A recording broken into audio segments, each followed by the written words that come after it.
Saya pernah ditanya seperti ini oleh seorang guru, "Fajar, kalau golongan jin diciptain dari apa?" "Diciptain dari api." "Kalau api diciptain dari apa?"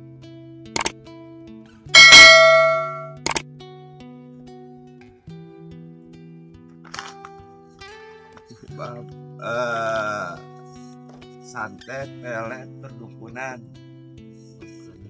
Bab bab masalah jin, masalah orang dipelet atau disantet, bener kita kan sebenarnya jadi kurang dipelajari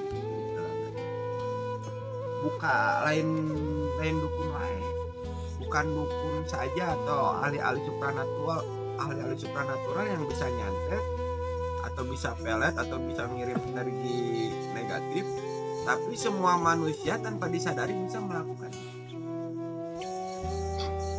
Jadi ngapain gitu kita harus beli minyak gitu mas, istilahnya tuh untuk warung lari, ngapain gitu istilahnya minyak.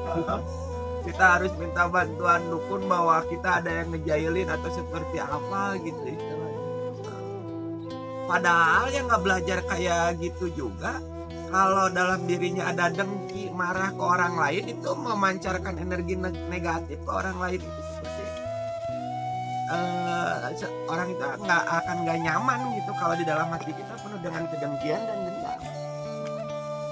Contohnya kayak gini, pernah nggak sekarang kita jalan ke suatu tempat, asalnya kita di rumah ini santai loh, nggak ada masalah, nggak ada pikiran atau nggak ada apapun, tapi pas datang di suatu tempat atau di rumah yang kita kunjungi, walaupun lisannya ramah tamah, kita nggak betah, pengen cepet-cepet pulang gitu.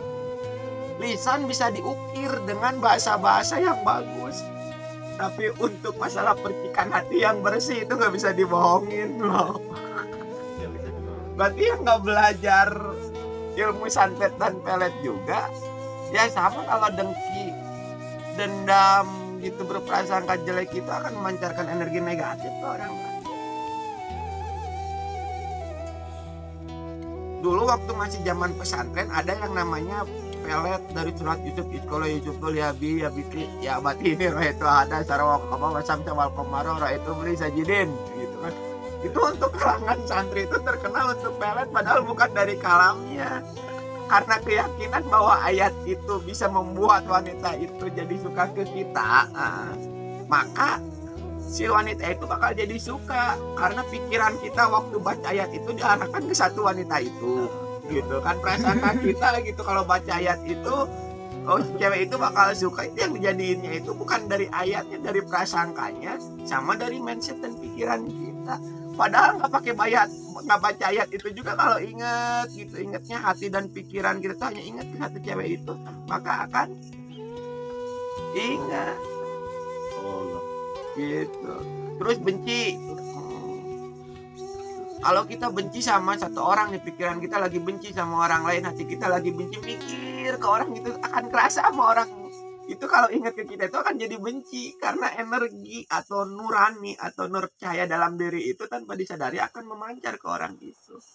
Jadi ngapain harus pakai beli minyak wangi, ngapain gitu istilah nanti kudu beli dupa didugu sasajen ngabengkarkeun dukun ini balagu kan.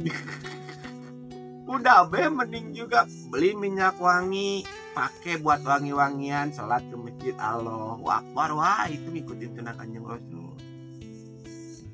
Pengen laris tata krama dan budaya pengerti yang baik, wah makin laris itu mah. Gak perlu banyak biaya, kalau mah nggak jual beli Rahman Rohim di situ mah. Kenapa kita mah dikasih mudah? Orang Islam itu dengan kehebatannya Allah Subhanahu wa Ta'ala pengen sulit, pengen pakai sarana yang enggak sesuai. Sarana yang paling baik itu adalah pikiran yang baik dan hati yang bersih, itu cukup.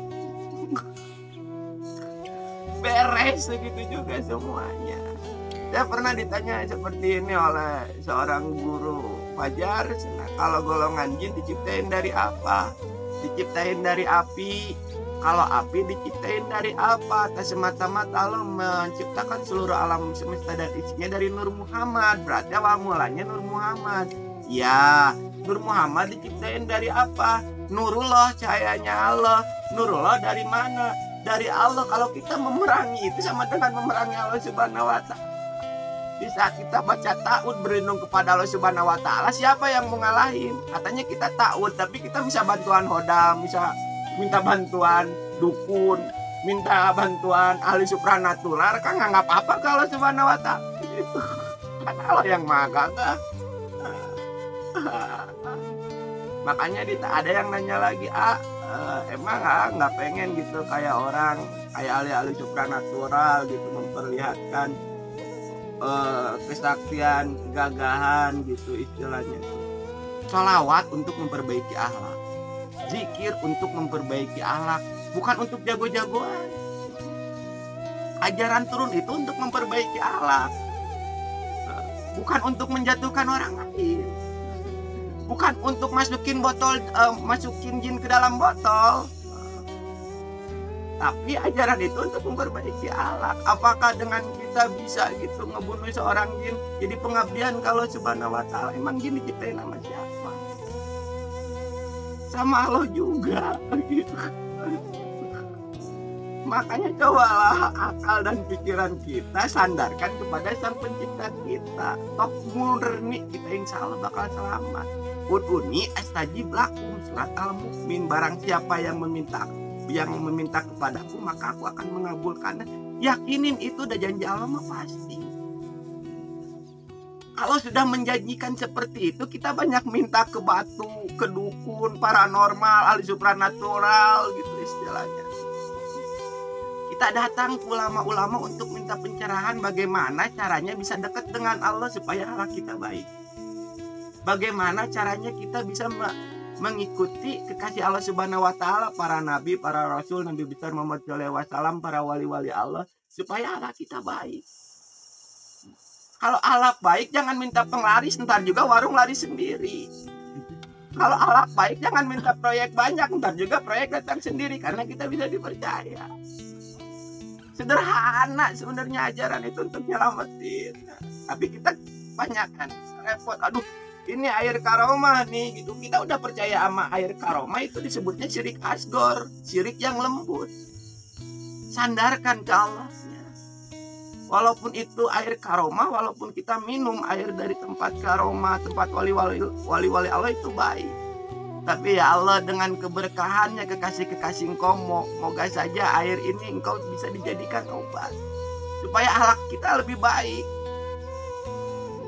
Bukan jadi penglaris, bukan kita jadi gagah, bukan kita jadi sakti. Nggak kayak gitu. Ajaran yang dibawa oleh Rasulullah SAW bukan kayak gitu, bro.